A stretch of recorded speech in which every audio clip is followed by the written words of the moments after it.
Welcome back. This is KPN. GenoJ. So today, one of the things that we want to talk about is how to become a better wholesaler. We buy houses all the time, and we do buy a lot of houses from wholesalers, but we want to put some content and information out there to help wholesalers because we do get a lot of deals that come to us that makes no sense at all. And we felt like by putting this information out there, we're hoping that we can spread knowledge to wholesalers. So one of the first things that I want to talk about, and I'll bounce it to you, KP, is how can you become a wholesaler? And one of the keys is really understanding your location in the area and what areas are hot. And one of the ways you do that is first you reverse engineer. So for instance, we do a lot of stuff in Decatur, zip code 30032. And the way you reverse engineer, if you don't have access to an MLS, is you can use Redfin or you can use um, Realtor.com. What you want to do is look at the properties that actually sold, not the stuff that's listed. Look at the stuff that actually sold, because just because something's listed for, let's say, 500,000, that doesn't mean that it's a comp.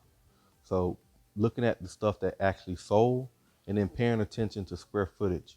Like when you're running your comps, you want to make sure that your subject property, if you're, buying a property or trying to get a property in the contract and that property is 1,500 square feet, you want to make sure that you're looking at comps that are no more than, 10% of that 1,500 square feet. So you want to have some wiggle room, but it can't be too much. You can't compare a house that's 1,500 square feet to a house that's 3,000 square feet or a house that's 700 square feet. And you want to kind of be, at least one bathroom, one bedroom plus or minus. So that's one tip. Pay attention, know what's selling in the area, but also kind of keep your properties in the same square footage and similar bedrooms and bathrooms. I'll let KP talk about another tip to become a better wholesaler. A lot of questions I get via social media is, do you need a real estate license to wholesale? And of course, the answer is no. But we strongly recommend that because you don't want to end up stepping on toes with a potential agent that you may end up having to work with because you don't know laws and you don't know pretty much ethics. So we recommend you do get a real estate license. If you don't, just take the class, whether it's online or classroom, to at least learn the terminology and the laws. So if you're ever in a position where you do have to speak to someone that is an agent, you can bounce back words with them to let them know that you know what you're talking about and not that I just have a deal that I would like to sell. That's a great point. Another key thing is, and this one probably one of the biggest things, is understanding the renovation cost. I get deals all the time where the deal maybe be, can be a good deal if the wholesaler understood how to convey the actual cost to the seller. So for instance, I had a deal last week, and it was, a house probably 1,200 square feet, and it was burnt out. And the deal came across my desk, and it said you can get the house for 140, and it had the renovation cost at 35,000. There's no way you can renovate a house for 35,000. So we have some simple formulas that you can use to kind of help you guesstimate about what that renovation cost is going to be. Now it's not going to be exact, but it will get you in the ballpark. And as a wholesaler, obviously you don't have to be exact because, as investors, one investor might do something different than another investor. So the numbers are not never going to be exact, but you do want to have basic concepts and basic understandings of what those costs are going to be. Um, the first house would be a light rehab, and what a light rehab would be is you're redoing the kitchen cabinets, you're doing inside paint, outside paint, you're doing carpet, maybe you're changing the doorknobs, and maybe you have one major item that you're going to do, like the roof or the HVAC. Typically, a light rehab can range from anywhere from $20 to $30 a square foot.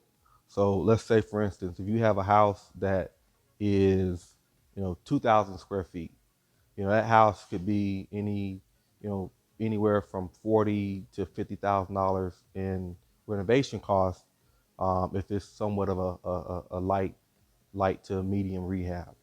I'll let KP talk about the numbers on a heavier rehab. All right, on the heavier rehab, you would like to go in and, like he's saying, we're just going to stick with a house around 1,500 square feet just for mental notes. So if we're working on a house that's 1,500 square feet and you're a wholesaler and you know nothing about remodeling, but you know it's a 3-2, and the comps that you pulled are 4 3s, and you would like to add a master bedroom and bath off the back or whatever. So you like to do an addition, and so to get your numbers with this 1,500 square feet and an addition of 500 to meet with your comps, you would like to take around approximately $60 a square foot for the existing 1,500. And then on the addition, you would come around $110 a square foot. So you will multiply the 60 times 1,500, and then the 110 times whatever addition size you want to do, let's say 500 square feet. So approximate guesstimation on doing this full remodel, a full flip, and addition is about a $140,000 budget for that flip with the addition.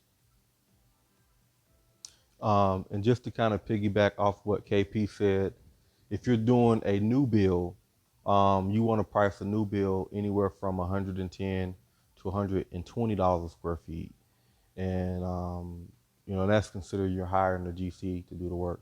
And we'll do some other videos specifically on additions and specifically on new builds. Um, can you think of any other things that you want to talk about in terms of becoming a better wholesaler? I mean, the methods of acquiring the properties. Like a Okay. lot of people have a hard time because they don't know the correct way to acquire properties or build a buyer's list. And I know that'll be another video that we're talking about on how to build a stronger buyer's list. But a lot of wholesalers don't know how to acquire properties other than what they've seen online. And there's many, many ways. We'll just drop a couple right now so you guys could do your own research in your neck of the woods. Yeah, we'll come back and do another video on buyers list, but just to give you a couple things that that you can do to build a buyers list. One, again, reverse engineer. So find a location where there are a lot of renovations going on. You can actually see the properties that have sold, and then I know in Georgia everything's public record, so you can actually go to the tax records and look up the buyer's information, go to the seller's information because they sold that property. It's just obviously if it was a renovated sale, do a skip trace and try to find that person. Two, reach out to agents. Agents always have investors, and right now, you know, the inventory is very low. So most agents, especially listing agents that have renovated properties, they're going to have investor clients that are looking to buy properties. Um, I know the auctions have always been great sources, Right. even though with this whole COVID thing, I don't think they're doing live auctions, but going to the auctions, because in Georgia, the auction is the first Tuesday of every Tuesday. month, Yeah. and they have cash buyers. You have to buy cash, so that's another way to build a great buyers list. Um, Lots and lots of ways to build buyers lists, and we'll kind of get into that. We'll do a separate video on how to build a buyers list. I think I have at least 20, 30 ways to build a Right. buyers list. Hard Right. money lenders, you can talk to Mm-hmm. hard money lenders. Oh, the banks. Yeah, talk to banks. Hard money lenders have lots of buyers. Obviously, they're the ones writing the loans. Right. Um, what else can we talk about specifically that can help wholesalers, now that you can think of? Understanding the difference between wholesale real estate and traditional real estate. Like when you're wholesaling, you have to kind of figure stuff out. And what I mean by that is you have to, like it's always going to go back to location. When you're a traditional realtor or real estate agent, you pretty much know the hot areas because that's what you do daily. Most wholesalers don't wholesale full time, so they want to come in and get money, but they need to know what they're selling and to who. So with that being said, you have to know the area. The location is the most important thing. Like he's saying, reverse engineer the area so you can find out what the houses are going for, um, what they sold for pre-renovation, so you won't get a house under contract that you is already overpriced. Because we like to stay in a certain amount of percentage when it comes to these renos and wholesale. And that percentage is considered the LTV of the ARV. And he'll describe what numbers we're talking about. Yeah, so when I buy a house, the first thing I look at is obviously what can I buy that house for. Now I'm only buying in 5, 6 different zip codes. So when a deal comes across my table, I can already identify if I want to buy it or not based on the price. But if I didn't know the you know the area and it seemed like a good deal, obviously the first thing I would do is run the comps on the property.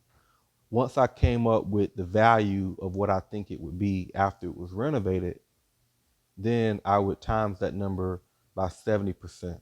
So simple math, if the property would be worth $100,000 after it was fixed up and renovated, I cannot buy that property more than 70%.